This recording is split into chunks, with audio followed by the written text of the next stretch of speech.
Bom dia, galera. Vocês estão bom? Tudo bem com vocês? Pessoal, chegou pra mim essa JBL aqui, ó. Eu já até abri ela um pouco, porque eu tô na dúvida aqui. Eu fiquei cafifado aqui com um defeito. Eu vou mostrar pra vocês agora. Aguenta aí, vou virar a câmera. Olha que coisa estranha.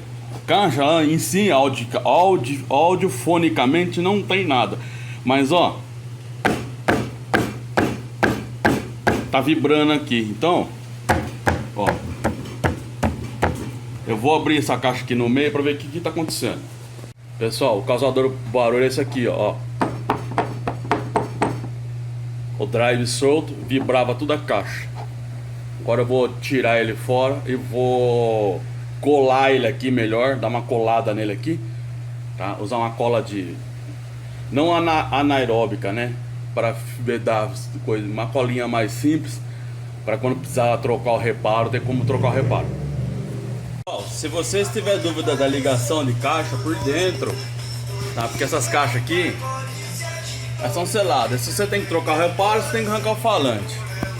Então eu vou fazer um esquema aqui agora para vocês terem uma noção se tá ligadinho certinho ou não. Vamos comigo? Hein?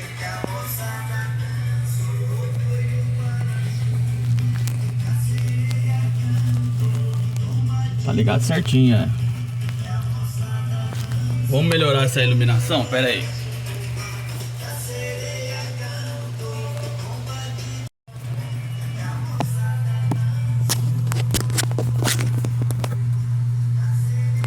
Ligado certinho lá atrás, ó. Aqui você não consegue ver, ó. Blindada. Então você olha aqui, ó. Enfia a câmera, você vai ver que tá ligado certinho.